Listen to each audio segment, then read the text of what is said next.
Measures of dispersion में क्या करना है सर, ठीक है, ध्यान दीजिएगा। आप लोग के पास पूरा एक डेटा सेट प्रोवाइड किया गया, ठीक है, 1 2 3 4 5 6, ठीक है, 7, ऐसा आपको एक डेटा प्रोवाइड किया गया, सही है। ध्यान से सुनना भाई ये पॉइंट। सबसे मिडल मोस्ट डेटा कौन सा है पूरा सीरीज में? 4। सबसे मिडल मोस्ट डेटा इज 4, सबसे मिडल में मिल गया। अब ये बाकी सारा का सारा डेटा 1 2 3 5 6 7, ये वो बीच वाला फिगर 4 से अलग अलग डायरेक्शन में भाग रहा है।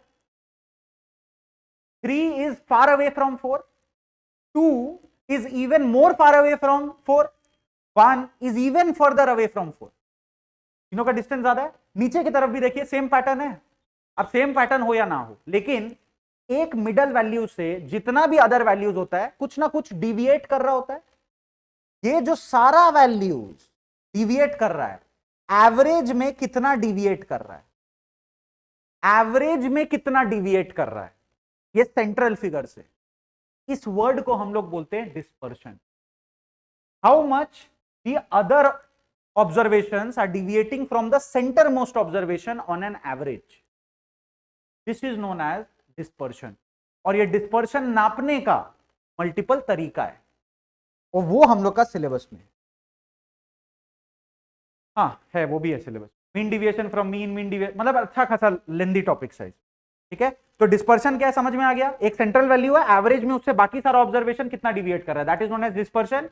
और डिस्पर्शन निकालने का ढेर सारा तरीका है, तो वो सारा तरीका को मेजर्स बोल रहे हैं। तो मेजर करेंगे डिस्पर्शन को अलग अलग तरीकों से, कितना आइडिया।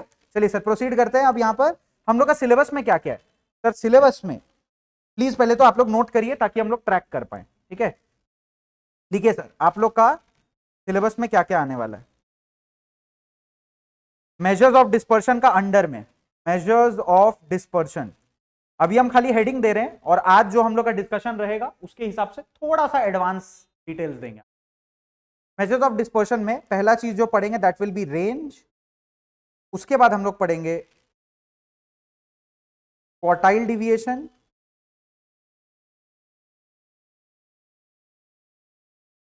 रेंज, फिर आएगा क्वार्टाइल डिविएशन।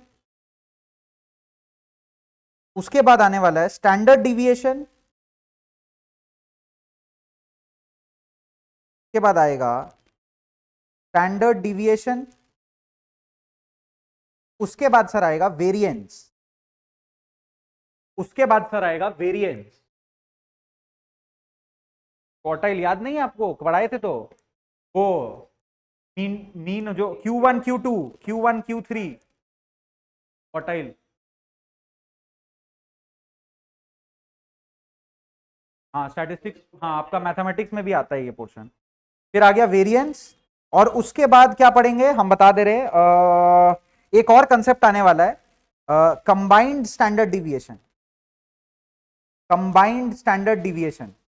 एंड उसके बाद और एक चीज पढ़ेंगे हम लोग Lorentz curve, Lorentz curve. Sir आज हम लोग का मेन कंसेप्ट, आज हम लोग दो चीज का मेनली बात करेंगे, ठीक है, एक रेंज और एक क्वार्टाइल डिविएशन। ये सब आपका हेडिंग्स है सर। अब इसके अंडर में भी तीन चार फॉर्मूला हम लोग को पढ़ना है एक एक के अंडर में। तो ये मैंने बस हेडिंग दी आप लोग को, सिलेबस है आपका और सबसे बड़ा चैप्टर है ये आप लोग का सिलेबस में, 100 पेजेस का अप्रोक्सीमेटली संदीप गर्ग में थोड़ा कंटेंट है। तो शुरू करते हैं सर रेंज के साथ, सबसे इजी ऑब्जर्वेशन है, ठीक है। और रेंज में आज हम लोग क्या क्या डिस्कस करेंगे। सबसे पहले तो आप हेडिंग लिख लो रेंज, सबसे पहले आप हेडिंग लिख लो रेंज। और रेंज के अंडर में there are two topics that we will be covering. First लिखिए सिंपल रेंज, सिंपल रेंज एकदम बेसिक मेजरमेंट। और दूसरा हेडिंग लिखिए कोएफिशिएंट, कोएफिशिएंट ऑफ रेंज। ये दो टॉपिक रेंज के अंडर में हम लोग पढ़ाई करने वाले। First is called the normal range, simple range, normal range, खाली रेंज भी बोलते हैं। और एक उसका सब डिवीजन है जो हम लोग को पढ़ाई करना है, that is known as coefficient of. ठीक है सर, स्टार्ट करते हैं रेंज का कंसेप्ट के साथ। अभी रेंज क्या होता है? रेंज बहुत स्टूपिड कंसेप्ट है, हंसी आ जाएगा। रेंज का मतलब होता है, रेंज का basic formula is L minus S। Simple range का फॉर्मूला आप लोग नोट कर लो, R is equal to L minus S। L minus S में क्या है सर? L का मतलब हो गया लार्जेस्ट ऑब्जर्वेशन और S का मतलब हो गया स्मॉलेस्ट ऑब्जर्वेशन, लार्जेस्ट ऑब्जर्वेशन हो गया और एक हो गया सर आपका स्मॉलेस्ट ऑब्जर्वेशन।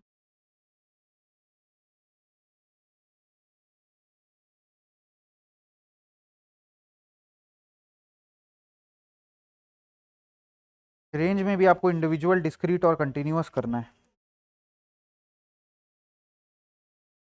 चलिए सर, बहुत इजी होने वाला है ये। अरे इसका एक ही फॉर्मूला है, इसका एक ही फॉर्मूला है हर जगह। तो ये आ गया अपने पास लार्जेस्ट ऑब्जर्वेशन और स्मॉलेस्ट ऑब्जर्वेशन, सही है। और आप लोग कोएफिशिएंट ऑफ रेंज में लिख लो L minus S by L plus S. कहाँ गया कहाँ गया कहाँ गया रेंज? अरे रेंज मिल ही नहीं रहा।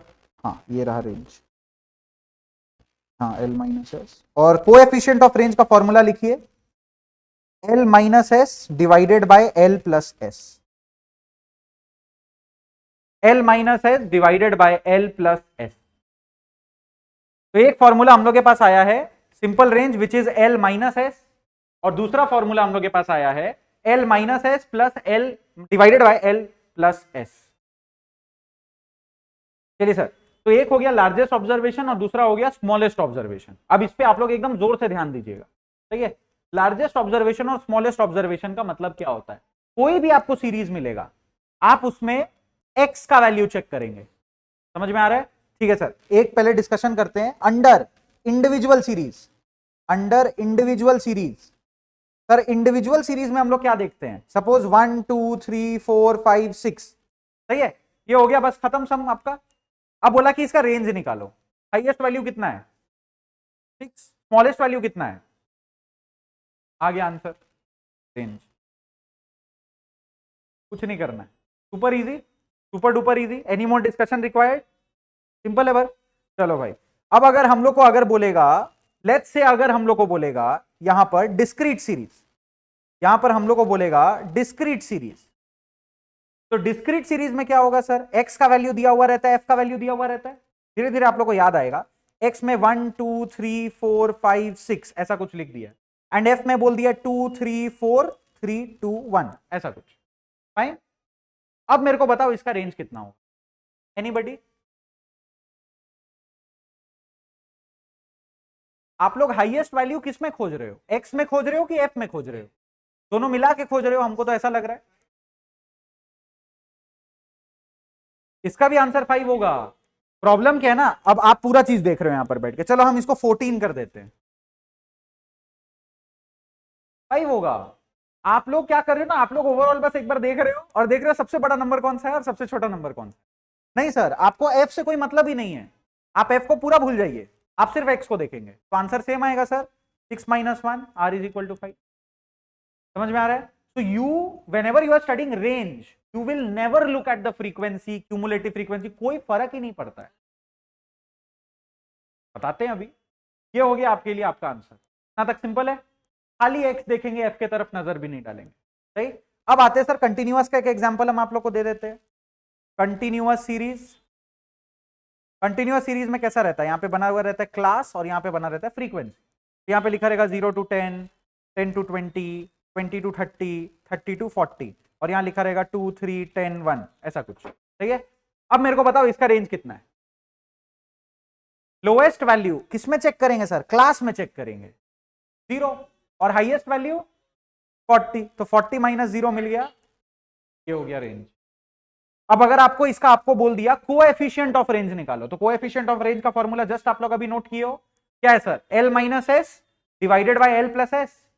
तो अगर हमको इंडिविजुअल सीरीज या डिस्क्रीट सीरीज का बोल दिया है कोएफिशिएंट ऑफ रेंज निकालने, तो L minus S divided by L plus S कितना आ रहा है? 5/7। जो भी आ रहा है आपको डेसिमल प्लेस में आंसर देना है, अप टू 3 डेसिमल, सही है। यहां पर आंसर कितना आएगा? L minus S by L plus S, 40/40 L by, समझ आया? Always refer to the column of observations and not the frequency.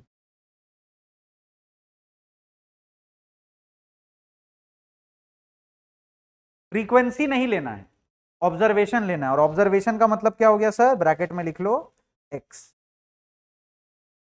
Bracket में लिख लीजिए। तो खाली क्लास देखेंगे, आइटम्स देखेंगे, बस सिंपल है।